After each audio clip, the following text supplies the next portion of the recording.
We launched the Velshi Band Book Club in 2021 in response to what felt at the time like an underreported storyline. You had to be paying attention to local news reporting from lots of different places to spot it. It was an alarming pattern of book bans and challenges. You know what happened next. No spoiler alert needed. It turned out we were at the front end of a massive, alarming, and increasingly organized nationwide movement, which has accelerated significantly since 2021 and which poses a very real threat to some of our most dearly held freedoms. So we joined the fight for freedom to read and to write and to think, calling out our shared mission, reading as resistance. But as we joined this battle, something else happened.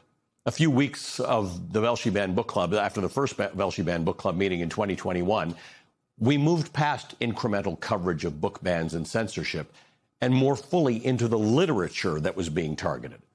The stories of book bans are basically the same story over and over again for centuries, literally. Book bans are all targeted for the same reasons, largely by political actors who've not read the books and are raging against gender, sexuality, radical representation, sexual content.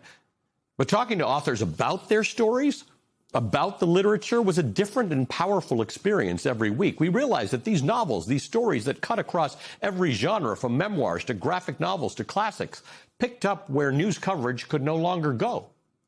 These stories brought texture and color and emotion to our show. If the news stories we've covered tell you what happened, the novels read together told you how it felt. These authors, in the pages of their books, answered questions that the news simply couldn't answer, like what does the sting of racism feel like when you're a young black boy? What does it feel like to fall in love when you're queer? What does it take to remain powerful when you're coming of age as a young woman? What does classic literature still mean? As you may know, this is my last weekend hosting Velshi. Starting June 15th, I'll be taking over as the host of the 11th hour, Monday through Friday at 11 p.m. And the Velshi Band Book Club will be coming with me. But on my last Sunday hosting this show, where the Velshi Band Book Club was created, I wanted to share some of my favorite moments from the 170-plus meetings with incredible authors who've helped us understand the power of literature. Today's meeting of the Velshi Band Book Club is officially underway. I am joined by a great friend and founding member, literally, of the Velshi Band Book Club, George M. Johnson. One of the things you first said to me when people were banning All Boys Aren't Blue, they said this is not appropriate for people of a certain age. And you said, but the things you write about, you experienced at certain ages. Walking this life without any guidance sometimes can be really, really hard, especially when you're a young black queer kid and you don't really have, visibility or representation anywhere. And you also don't see it in the characters you read. And I always find it funny because I read books with a lot of heterosexual characters and it never made me want to become heterosexual. So the reverse is not going to happen when students read books about queer characters. It's not going to necessarily make them queer, but if they are already experiencing those things that I already went through, wouldn't it be nice that they had some guidance? Wouldn't it be nice that they knew about their history, the legacies that came before us, so that they can take more pride in themselves?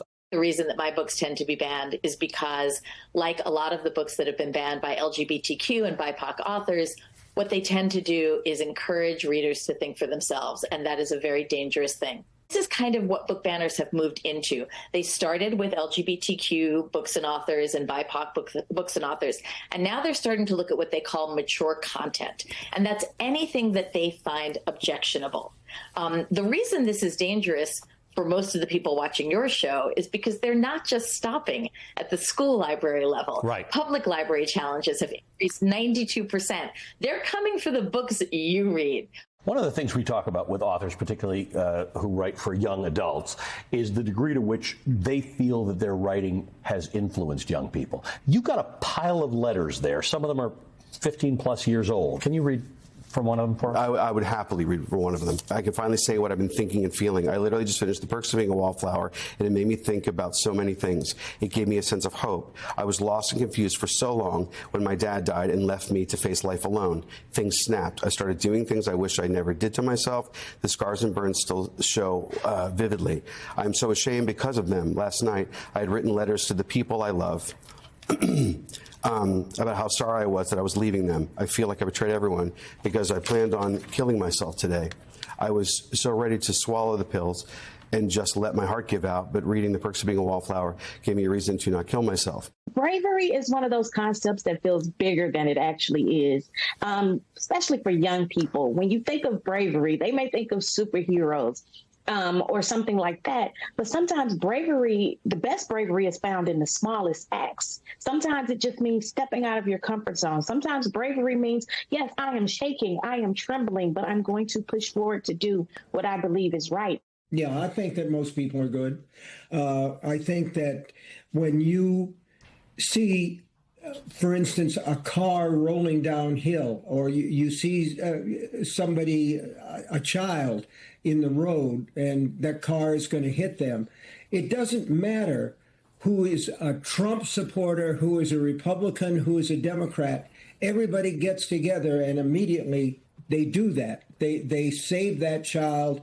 If there's a burning building, there's no question that people are going to club together to get those people out.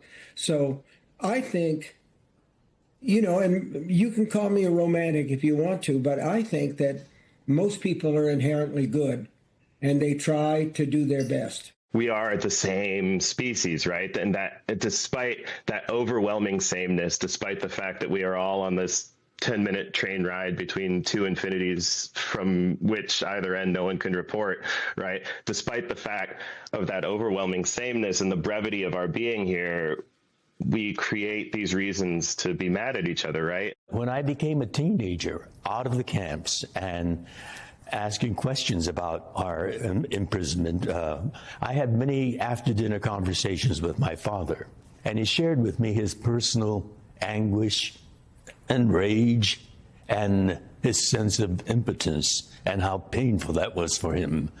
But he said to me, and he wanted his children to know the larger picture. He said, we are living in a democracy.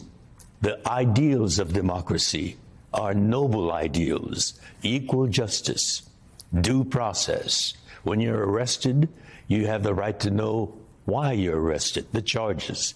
And then we have the right to challenge those charges in a court of law. In our case, there was no charge, therefore no trial. Simply because we look like this, we were imprisoned. And my father said, that's both the strength and the weakness of our democracy. People are fallible human beings. We make mistakes. I think that what literature in general, and perhaps dystopian fiction in particular, can do is not just serve as a warning in the sense of, say, 1984 or The Handmaid's Tale, although having that framework for understanding what we're seeing is incredibly valuable. It can also serve as a way to kind of exercise this muscle of imagination that you need to conceive of a better world. So, I think that literature is always important, art is always important, not just because survival is insufficient, but to try to imagine a better world and where we might go next. The question I was asking was if there were to be a totalitarianism in the United States, what form would it take? Wouldn't be communist. So what would it be? It would probably revert to the 17th century when the United States in the New England colonies started as a Christian theocracy. More and more in this age of spin is this idea of, that you can talk your way out of anything, into and back out of, and that truth isn't actually important at all. And it's all about who gives the best spin, who's in control of the narrative, who gets to tell the story. And, I wrote Gone Girl is 10 years ago now. And, that was in the age I was lucky I didn't have to include Twitter or much, social messaging in the book. And because it just wasn't a huge thing at the time, it was very freeing. But now it's even more so that idea of, everyone's in control of a different narrative. And within the span of, 24 hours, a story can completely change depending on who's telling it and who's chiming in. And so I feel like what I was kind of getting at then has become even tripled, quadrupled. Now, that idea of no, I want to be in charge of my story. Well, you are not. There are dozens and hundreds and thousands of people who are in charge now. Part of the job of a writer is to be an iconoclast, to fight back against what seems to be dishonesty. And the chief obligation of any writer, no matter what your subject, whether it's war, politics, whatever it might be, love affairs, your obligation is to try to the best of your ability to be honest and forthright. Sometimes the world is a nasty place. Oftentimes it's a joyful, great place. But when you're writing about war, you do have to be honest about yourself, your own experience, and the fundamental evil of people killing other people. It was hard to choose the best out of 170 meetings. There are many more that we could have chosen. This is not a book closed. It's just the next chapter. The Velshi Band Book Club is not going away. I am taking it with me to the 11th hour.